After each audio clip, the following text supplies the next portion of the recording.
Shrimati Anjana, Gulf രാഷ്ട്രങ്ങളെ സംബന്ധിച്ച് Gulf രാഷ്ട്രങ്ങൾ ഈ ഫെബ്രുവരി 28 മുതൽ സഹിക്കുകയാണ്.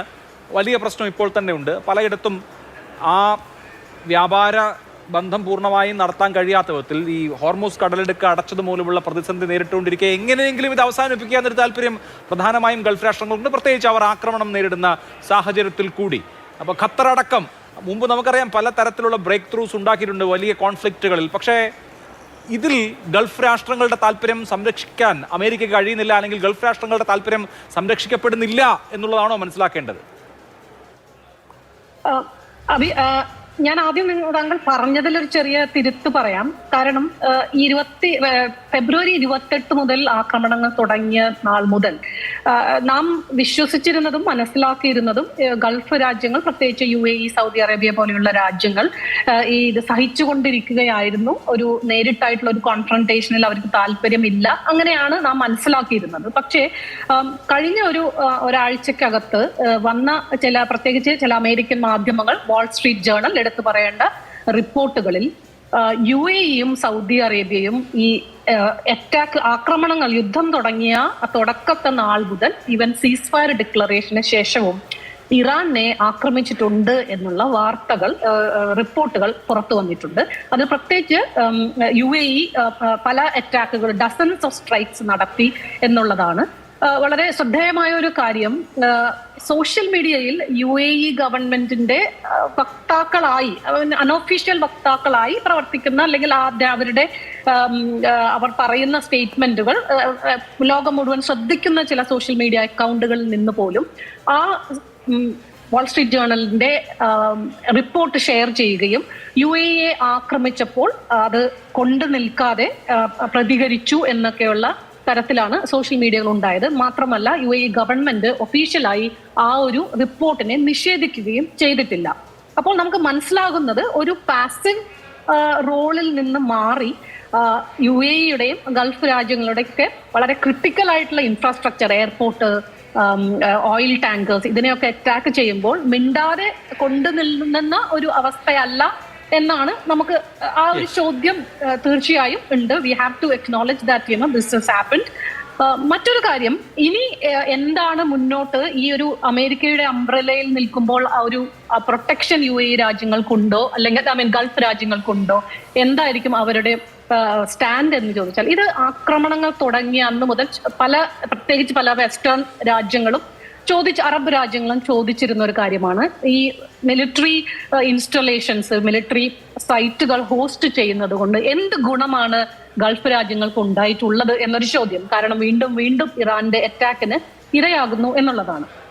ഈ ഗൾഫിലെ തന്നെ പല നേതാക്കളോടും അതുപോലെ ഈ വളരെ ഇൻഫ്ലുവൻഷ്യൽ ആയിട്ടുള്ള ചില അക്കാഡമിക്സിനോടൊക്കെ ഞാൻ നടത്തിയ ഇന്റർവ്യൂവിലും സംസാരത്തിലുമെല്ലാം എനിക്ക്, അതുപോലെ നമ്മൾ അവരുടെ സോഷ്യൽ മീഡിയ എല്ലാം ഒബ്സർവ് ചെയ്ത് നമുക്ക് മനസ്സിലാകുന്ന ഒരു കാര്യം, ഇതുവരെ പല ഗൾഫ് രാജ്യങ്ങളിൽ നിന്നും ഒറ്റയ്ക്കും തെറ്റയ്ക്കുമായിട്ടുള്ള ചില ശബ്ദങ്ങളെല്ലാം വേറിട്ട് നിൽക്കുന്നുണ്ടെങ്കിൽ പോലും generally if you look at അവരുടെ ഒരു ജനറൽ കൺസെൻസസ് അനുസരിച്ച് അമേരിക്കക്കെതിരെ, അല്ലെങ്കിൽ ഈ അമേരിക്ക തങ്ങളെ പ്രൊട്ടക്ട് ചെയ്യുന്നില്ല എന്നുള്ള ഒരു ഖേദപ്രകടനം, അല്ലെങ്കിൽ ഒരു ദേഷ്യ പ്രകടനം നമുക്ക് ഗൾഫിൽ നിന്ന് കാണാൻ സാധിക്കില്ല. Their anger is directed against Iran.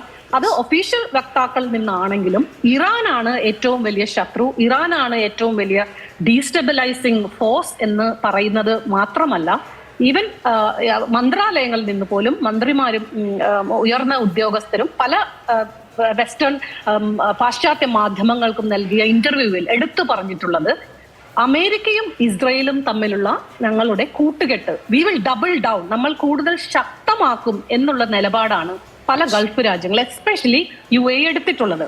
ഇപ്പോൾ ഈ ഇത്തരത്തിലുള്ള ഒരു അറ്റാക്കുകൾ നടക്കുമ്പോൾ ഞാൻ പറഞ്ഞതുപോലെ തീർച്ചയായും ഇത് ഗൾഫ് രാജ്യങ്ങളെ പ്രത്യേകിച്ച് ഡയറക്റ്റായി അവരെ ഇമ്പാക്ട് ചെയ്യുന്ന, അവരുടെ ഇക്കോണമിയെ ഇമ്പാക്ട് ചെയ്യുന്നതാണ്. അപ്പോൾ ഒരു സമാധാനത്തിന്റെ ഡിപ്ലോമസിയുടെ വഴി തീർച്ചയായും ഗൾഫ് രാജ്യങ്ങൾക്ക് ആവശ്യമാണ്. കാരണം ഈ ഒരു അറ്റാക്കിൽ നഷ്ടങ്ങൾ സംഭവിക്കുന്നത് ഗൾഫ് രാജ്യങ്ങൾക്കാണ്. പക്ഷേ ഈ ചർച്ചകൾ എവിടേക്ക് നീങ്ങും എന്നുള്ളതാണ് നമ്മുടെ മുന്നിലുള്ള ഏറ്റവും വലിയൊരു ചോദ്യം. Because everybody wants diplomacy. Iran ഈ നെഗോസിയേഷനിൽ ഏർപ്പെടുന്നുണ്ട്, ട്രംപ് നെഗോസിയേഷനിൽ മുൻകൈ എടുക്കുന്നുണ്ട്, ഖത്തർ, പാകിസ്ഥാൻ, ഒമാൻ എന്നീ രാജ്യങ്ങൾ, ഈജിപ്റ്റ് എല്ലാം തന്നെ everybody is talking about diplomacy. പക്ഷെ നമുക്ക് എന്താണ് ഒരു വേ ഫോർവേഡ് എന്നുള്ളതാണ് ഇപ്പോൾ ഉള്ള ഏറ്റവും വലിയൊരു ചോദ്യം. കാരണം ഇപ്പോൾ നമുക്ക് ഏറ്റവും അത്യാവശ്യമായി വേണ്ട ഒരു കാര്യം എന്ന് പറയുന്നത് ഡി എസ്കലേഷൻ ആണ്. ബിക്കോസ് ഇപ്പോൾ what we are seeing is ഇപ്പോൾ ഒരു എസ്കലേഷൻ നടന്നുകൊണ്ടിരിക്കുകയാണ്. പ്രത്യേകിച്ച് ഇന്നത്തെ അറ്റാക്ക്, ഇറാനിന്റെ വാർണിംഗ്, ഇനിയും അറ്റാക്കുകൾ ഉണ്ടാകും. അതുപോലെ അമേരിക്ക സ്ട്രേറ്റ് ഓഫ് ഹോർമൂസിലും ഇറാനിന്റെ കടൽ തീരത്തും അറ്റാക്കുകൾ നടത്തുന്നു. So is there a way to de escalate എന്നുള്ളതാണ്. ഈ ഡി എസ്കലേഷൻ നടത്താനായി ഞാൻ പറഞ്ഞ പോലെ ഏറ്റവും വലിയ ചോദ്യചിഹ്നമായി ലെബനൻ നിൽക്കുന്നു. മറ്റൊന്ന്, ഇപ്പോൾ നമ്മുടെ കൂടെയുള്ള കോ പാനലിസ്റ്റുകൾ എല്ലാവരും പറഞ്ഞതുപോലെ തന്നെ വലിയൊരു മിസ്കാൽക്കുലേഷൻ എല്ലാം അമേരിക്കയുടെ കയ്യിൽ നിന്ന് പറ്റിയിട്ടുണ്ടെങ്കിൽ പോലും ഇപ്പോൾ വി ആർ ഓൾമോസ്റ്റ് 94 ഡേയ്സ് കഴിഞ്ഞു, 94 ദിവസത്തിന് ശേഷം ട്രംപിന്റെ ഒരു സെൻസ് ഓഫ് ഡയറക്ഷൻ എന്താണെന്ന് ഈ രാജ്യങ്ങൾക്കൊന്നും മനസ്സിലാകുന്നില്ല എന്നുള്ളതാണ്. ഒരു ദിവസം അദ്ദേഹത്തിന്റെ പോസ്റ്റുകൾ കൃത്യമായി വീക്ഷിക്കുന്ന ആളുകൾക്ക് അറിയാം. It is A clear case of എന്താ പറയുക, നമ്മൾ പറയുന്നത് എത്രത്തോളം ഒരു ലോക നേതാവിന് ചാഞ്ചാടാൻ സാധിക്കുമോ അതിന്റെ അറ്റം വരെ ട്രംപ് പോയി കഴിഞ്ഞു. കാരണം ഇറാനെ completely I will blow up Iran, I will finish off the civilisation എന്നൊക്കെ പറഞ്ഞിരുന്ന ട്രംപ് ആണ് ഇപ്പോൾ ഒരു ഡീൽ ഉണ്ടാക്കാൻ വേണ്ടി, അദ്ദേഹം ഒരു ഡി എസ്കലേഷന് വേണ്ടി ഹെസ്ബുള്ളയോട് വരെ നേരിട്ട് സംസാരിച്ചു എന്നാണ് അദ്ദേഹത്തിന്റെ ഇന്നലത്തെ ട്വീറ്റ് അദ്ദേഹത്തിന്റെ പറയുന്നത്. ഹെസ്ബുള്ള എന്ന് പറയുന്നത് അമേരിക്ക ഒരു തീവ്രവാദ ഗ്രൂപ്പായി മുദ്രകുത്തിയിട്ടുള്ള ഒരു ഇറ്റ്സ് എ ടെററിസ്റ്റ് ഗ്രൂപ്പാണ്. ഏറ്റവും ശക്തമായ ഒരു നോൺ സ്റ്റേറ്റ് ആംഡ് ഗ്രൂപ്പാണ് ഹെസ്ബുള്ള.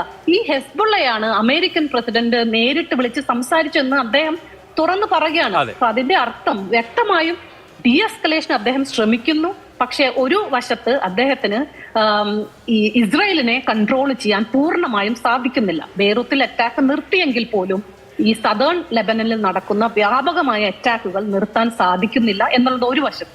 മറുവശത്ത് I just want to make one more point.